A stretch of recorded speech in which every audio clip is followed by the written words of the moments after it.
Hello guys, part 1मध्ये आपण बघितलं की आम्ही हराळी काढायला आलो आहे. बाबांसोबत मी आले आणि बाबांनी मला काम लावलं होतं ते काढायला मदत कर म्हणून.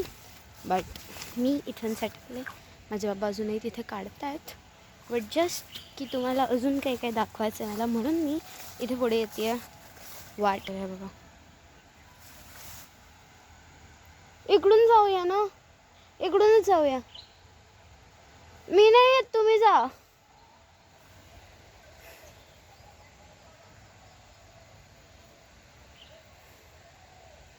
मी इकडून जाते. तुम्ही या, मी आले, जाते पुढे. यातून चालावं लागतं आणि इथं बघा इतकं मोठं गठ्ठा आहे, असं वाटतं सापाचं बिळच आहे जणू की आहेच. म्हणजे ते आपण पुढे जाऊया पटकन. जायचं टकला होता, बट वी आर हिअर. आणि इथे नदीचा आवाज येतो बिकॉज नदी आहे बाजूला, ही आमची शेतं आहेत. आणि आणखी एक गोष्ट म्हणजे ही केळीची झाडं मगाशी दाखवलं मी तुम्हाला की माझ्या गावचं नोकर घर आहे, बरंच काय काय सांगितलं. पुढे मला इथे चालायचं आहे आणि मला चालता येत नाही. छान छान फुलं आली आहेत, पावसाळ्यातली रानफुलं, रानभाज्या पण आहेत. फक्त रानभाज्या ज्या आहेत त्या आत्ता नाही आहेत, पण त्यांना आता फुलं यायला सुरुवात होतात. जसं की तुम्ही भारंगीची भाजी जर कधी खाल्ली असेल, तिला आमच्याकडे म्हणतात सखरोबा. तर त्या सखरोबाची म्हणजे त्या भाजी कधी येते तेव्हा, ते पहिला पाऊस जेव्हा पडतो ना आपला वळीवाचा किंवा पहिला पाऊस, तेव्हा ती भाजी यायला सुरुवात होते. खूप सुंदर भाजी लागते, माझी फेवरेट पालेभाजी आहे ती. अँड तिच्या त्या फुलांची, तर त्या भाजीला आमच्याकडे सखरोबा असं म्हणतात. तिच्या त्या फुलांची पूजा होते शंकर म्हणून, त्याला शंकराचं स्वरूप मानलं जातं आणि त्या फुलांच्या झाडाची ती पूजा होते. मी तुम्हाला ते पण दाखवेन. तर माझे बाबा आहेत, आपण पण तिकडूनच आलो. जस्ट बाबा मला बोलले थांब जरा 2 मिनिटं मी येतो. आणि इथे व्ह्यू खूप सुंदर आहे. हे डोंगर आहेत मोठे मोठे, आणि त्या डोंगरावर जो मला वाटत असेल ती फक्त डोंगरच नाही, तिकडे गावं आहेत. म्हणजे आय एम टॉकिंग सिरियसली की तिकडे गावं आहेत. एक एक गाव असं डोंगरात वसलेलं आहे की तुम्ही बघू शकता. लाईक वियर्डली जर तिथे गेलं तर असं वाटणार नाही की आपण डोंगरावर उभे आहोत. आत्ताही आपण एका प्रकारच्या डोंगरावरच उभे आहोत, पण आपल्याला वाटणार नाही. जेव्हा आपण ते कुठल्या तरी डोंगराचं पायथ्याहून बघतो तेव्हा आपल्याला वाटतं हां इट्स ओके इट्स ओके, ठीक आहे. त्याच्यानंतर इथे मला एक छोटंसं बटरफ्लाय दिसलं येलो कलरचं. आमच्याकडे बटरफ्लाय खूप असतात.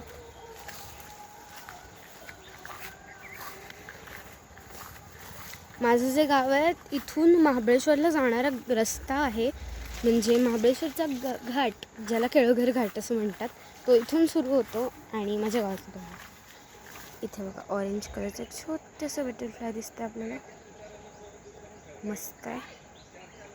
आणि मसराळाची झाडं आहेत, तुती आहे. इतकी प्रचंड झाडी आहे, इतकी प्रचंड झाडी आहे की आपल्याला जायला बाहेर जागा नाही आहे.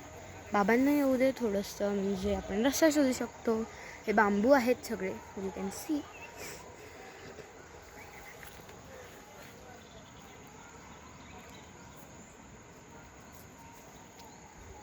ॲक्च्युली मला शेतात यायला आवडतं, बट माझ्यावर कोणी येत नाही, हा प्रॉब्लेम आहे.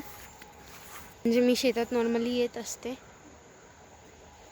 उन्हाळ्यात वगैरे, पण उन्हाळ्यात हा नजारा बघायला मिळत नाही. आता मिळतो आहे तर कोणी घेऊन येत नाही, कारण खूप चिखल असतो आणि नदीला वगैरे पाणी पण असतं भरपूर. तरी आता सप्टेंबर आहे त्यामुळे इतकं पाणी नाही आहे. रस्ता बघते, रस्ता हा वाटणार नाही हा रस्ता आहे, कारण की तरी पण हा चालून चालून जरा माझी आजी येते त्यामुळे थोडंसं चांगलं झालं. बट अशा प्रकारे आहे हा रस्ता. इथून आपण जाऊया थोडं पुढे आणि मी तुम्हाला आमची तुळस दाखवते. ही आहे आमची तुळस. हे आमचं झोपडं आहे असं, म्हणजे इथे सगळं माझ्या काका आहेत, शेती करतात, त्यामुळे त्यांनी सगळं शेतीचं सामान इथं ठेवलेलं आहे आतमध्ये. असं साधं पत्र्याचं झोपडं आहे. आणि इथे माझ्या आजीने बरीचशी झाडं पण लावली आहेत. ही झाडं आजीने लावली नाही आहे, हे गवत आहे, रानगवत. आळू आणि आम्ही चालते. बाबा पोचले आपल्यापर्यंत, हळूहळू चाललो. रस्ता नाही आहे. You can see. वाटतं इथे रस्ता आहे, नाही वाटत आहे. राईट, मला पण नाही वाटत आहे इथे रस्ता आहे. बट आपल्याला जावं लागेल. ठीक आहे. बाहेरून बघितल्यावर असं मुळीच वाटणार नाही की इथे रस्ता होता कुठला तरी. हे बघा किती झाडं वाढली आहेत ना.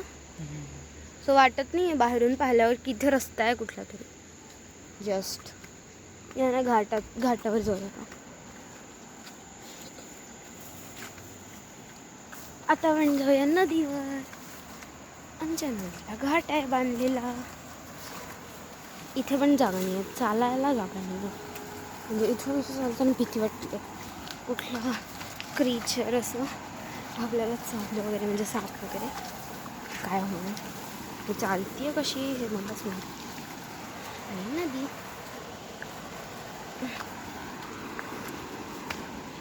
अशा ओघळ जाते नदीला.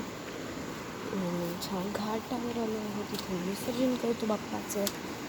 कोची खाय सापाक शेवाळा आहे ना. आम्ही गौरी दिवशी येणार कसं सकाळी. इथे साफ करा कोणीतरी वाईट. आणि आमच्या नदीच्या बाजूचा घाट आहे मंदिर वेण्णा देवीची. आमची नदीचं नाव आहे वेण्णा. आणि ती वरून येते. वाटत असेल ही नदी खूप शांत आहे आणि ही खोल आहे प्रचंड. आणि म्हणजे जरी खोल नसली तरी प्रवाह प्रचंड. आपल्याला फोन काढायचा नाही पण फरीवर उभं राहायला. हा पाणी गार आहे, थंडगार पाणी आहे.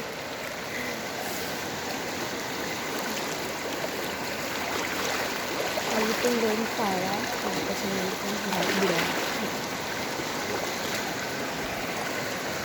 भीती वाटते माहिती आहे उभं राहायला. शेवाळ खूप आहे.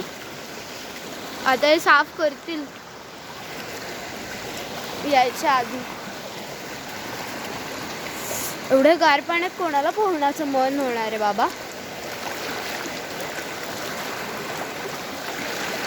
हराळी धुत आहेत. तुम्हाला इथे आहे तुमचे थोडे पूल आणि हा पूल आहे असा जो दोन गावांना जोडतो. हे तर माहीत असेल. आणि मी बोलले ना मग अशी गावं आहे. थोडं वरती येतं. गावं आहेत, छान गावं आहेत. आणि इथे तुमचं मंदिर वेण्णा देवीचं. आणि वेण्णा देवीपासून असा कोणी लिहिलेला आहे दिसत असेल तर बघा.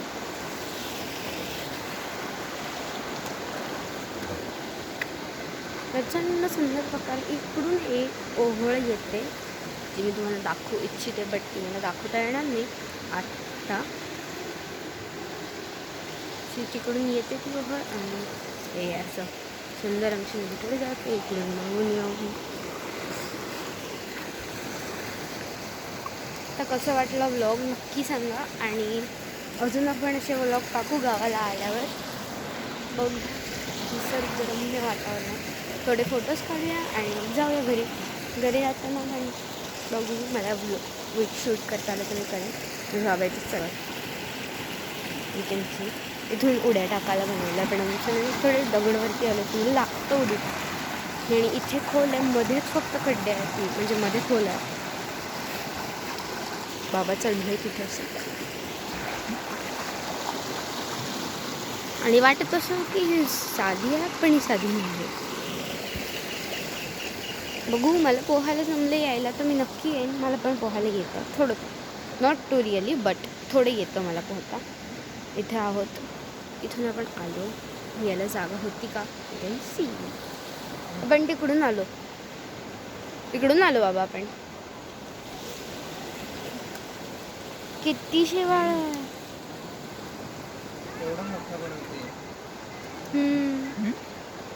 यूट्यूबला टाकू. हो मग टाकून लगेच बंद करा. डिलीट.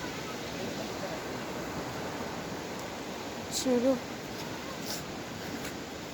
माझ्या बाबांना मेमरीची पण. इथे आपण घरी.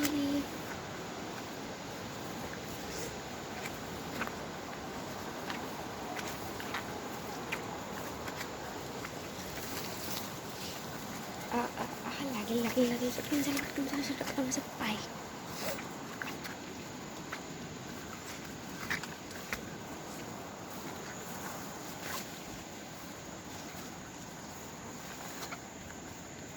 चला तर आता या वेण्णा नदीचं पाय